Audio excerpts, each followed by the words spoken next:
বিনয়ের সাথে জিকির করো, ওয়ালা তাকুম মিনাল গাফিলিন দুনাল জাহারি মিনাল কওল। চিৎকার চেঁচামেচি করে জিকির করো না। যারা চিকফাল দিয়ে হই হই হই হই করে, আছে না? হই হই হই হই হই হইয়ের ভিতরে আল্লাহর নাম আছে। হ্যাঁ, এই যে হুই হাই হুই হাই এই স্টাইলের যে জিকির, এটার ভিতরে আমার আল্লাহর নাম আছে? আল্লাহর নাম যদি না থাকে ওইটা জিকির হবে? কথা বলেন।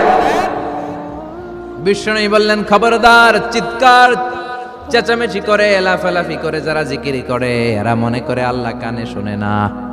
কথা বলেন। আপনি গোপনেও আল্লাহর ডাকলে আপনার ডাকে সাড়া দিবে কে? এজন্য রাব্বুল আলামিন বলেন, ফাযকুরুনি আযকুরকুম ওয়াশকুরুলি ওয়ালা তাকফুরুন। বান্দা, আমার জিকির তোমরা করো, আমিও তোমাদের জিকির করব। ঠিক কি না? আমরা যদি আল্লাহর জিকির করি, আমাদেরও জিকির করে কে? সুবহানাল্লাহ কইবেন না? আমরা আল্লাহর জিকির করে, আল্লাহ নাকি আমাদের জিকির করে?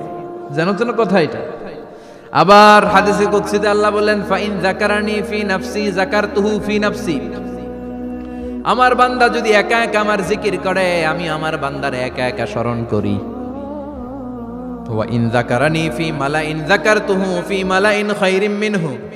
এরকম মহা সম্মেলন করে যদি কেউ আমি আল্লাহর জিকির করে, আমি এর চেয়েও বড় মহা সম্মেলন ফেরেশতাদেরকে নিয়ে করে আমার বান্দারে স্মরণ করি। ওয়া ইন তাকাররাবা ইলাইয়া শিবরান তাকাররাবতু ইলাইহি যিরাআন। আমার বান্দা যদি আমার দিকে এক বিঘত আসতে চায়, আমি আমার বান্দার দিকে এক হাত এগিয়ে যাই। আমার বান্দা যদি আমার দিকে এক হাত আসতে চায়, আমি আমার বান্দার দিকে দুই হাত যাই। ওয়া ইন আতানি ইয়ামশি আতাইতুহু হারওয়ালা।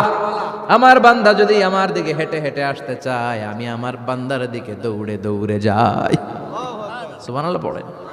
এজন্য বিষ্ণু বলেন, লা ইয়াজালু লিসানুকা রাতবাম মিন যিকরিল্লাহ। আল্লাহর জিকির দিয়ে জিহ্বাটারে ভিজিয়ে রাখবা। কার কথা? চিল্লায় বলেন, কার কথা? সবসময় আল্লাহর জিকির করতে রাজি আছেন তো? সবচেয়ে শ্রেষ্ঠ জিকির বিষ্ণু বললেন, আফদালু যিকরি লা ইলাহা লা ইলাহা লা ইলাহা ইল্লাল্লাহু মুহাম্মাদুর রাসূলুল্লাহ সাল্লাল্লাহু। সবচাইতে শ্রেষ্ঠ জিকির লা ইলাহা। এর চেয়ে শ্রেষ্ঠ জিকির আছে? কথা বলেন। বিষ্ণু বললেন, মান ক্বালা লা ইলাহা ইল্লাল্লাহ সিদকান মিন কলবিহি।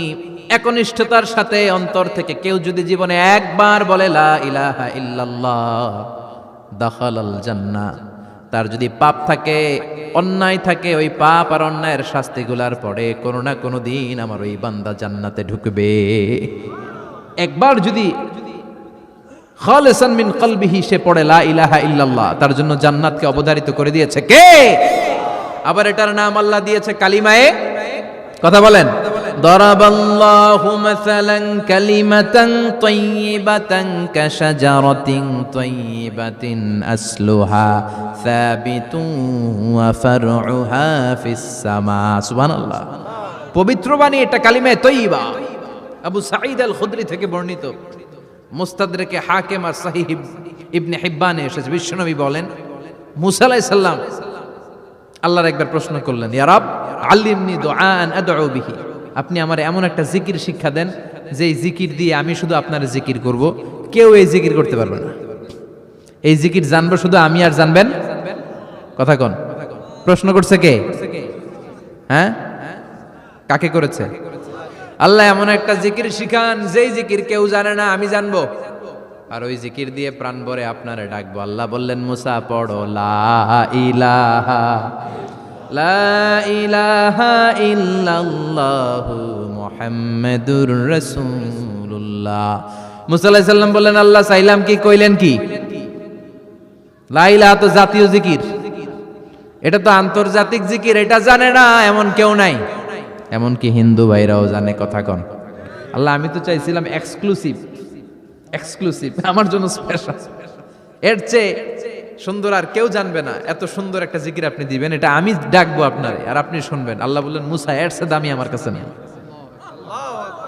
লাউ তাদউ লা ইলাহা ইল্লাল্লাহ ফি কাফা। লা ইলাহা রে যদি মুসা এক পাল্লায় রেখে দাও, ওয়াস সামাওয়াতু সাবউ ওয়াল আরদিন, সাত আকাশ সাত জমিন যদি আরেক পাল্লায় রেখে দাও, লা ইলাহা এক পাল্লায়, 7 আকাশ 7 জমিন আর এক পাল্লায় ওজন যদি দাও, লা রাজাহাত কাফাতু লা ইলাহা ইল্লাল্লাহ, মুসা দেখবা মুহূর্তের মধ্যে লা ইলাহা ইল্লাল্লাহর পাল্লা ভারী হয়ে গেছে।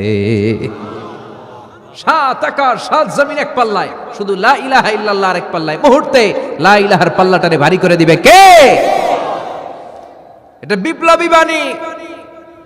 আমরা এটার ভিক্ষার মধ্যে লাগাইছি। এখন ভিক্ষা করার সময় লা ইলাহা আছে না নাই?